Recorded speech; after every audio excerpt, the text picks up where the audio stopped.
Two women walk ahead while Bingi is behind, carrying two heavy baskets. Suddenly, a cat runs up. You go away, cat. Bingi sees the sad cat and asks, Are you hungry? The cat nods. Bingi gives the cat a fish. Bingi, come on. Coming?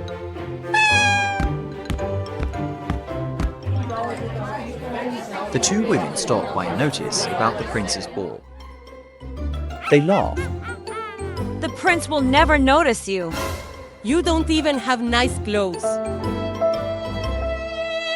Bingi walks away, crying. Suddenly, the cat turns into a fairy. Bingi is shocked. Why are you crying, Bingi? I want to go to the ball, but I don't have beautiful clothes. Don't worry, I'll help you. With a magic wand, Bingi is dressed in a beautiful gown, and a shiny carrot appears.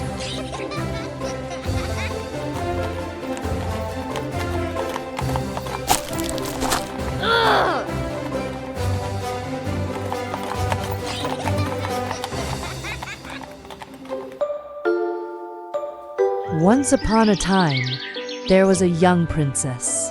Her name was Snow White. She had white skin, red cheeks, and black hair. Snow White's mother died long ago, so Snow White lived alone with her father, the king. Then one day the king fell in love. Soon the kingdom had a new queen, and Snow White had a new mother.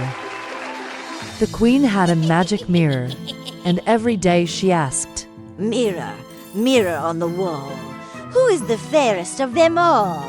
The mirror replied, My lady, you are the fairest woman in the kingdom. Years passed, and Snow White grew up. But the queen didn't like Snow White. She never spent time with the girl. Instead, she talked to her mirror. Mirror, I'm the most beautiful woman, right? The mirror said, Snow White is more beautiful than you. The queen became angry.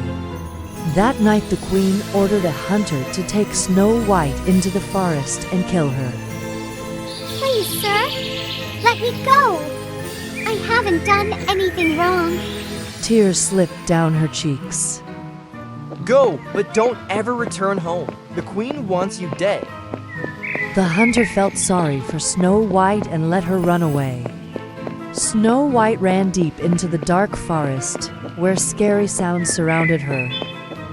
Finally, she found a tiny house in the forest. Snow White hurried to the house. She was shivering with cold.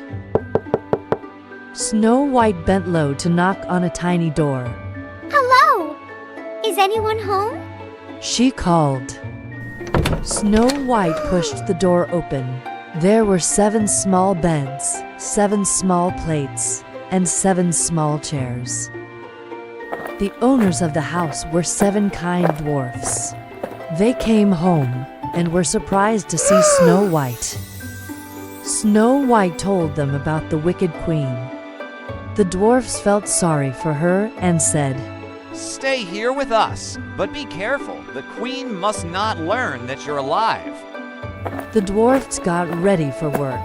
We'll be back after dark. Don't let anyone in. The first dwarf said. Meanwhile, the queen was standing in front of her mirror. She laughed loudly. Now I'm the most beautiful woman in the kingdom. Right, mirror? No, my lady. Snow White is the most beautiful woman in the kingdom. The mirror said.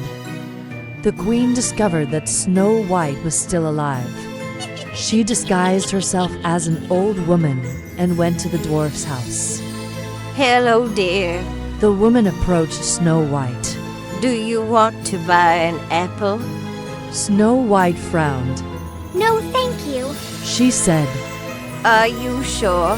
The woman held up an apple. This one looks delicious. I must not trust this woman. Snow White thought.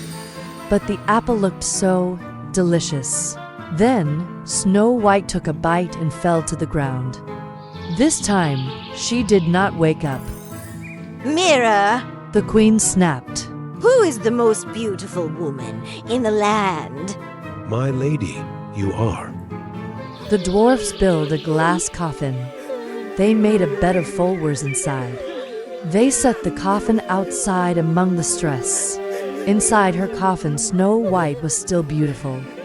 One day, a prince was traveling through the forest. He saw Snow White's beauty and wanted to take her to his castle. As they moved the coffin, the poisoned apple fell from her mouth. Snow White woke up. The wicked queen was very angry and ran away. The prince asked her to marry him, and they had a beautiful wedding. Snow White and the prince lived happily ever after.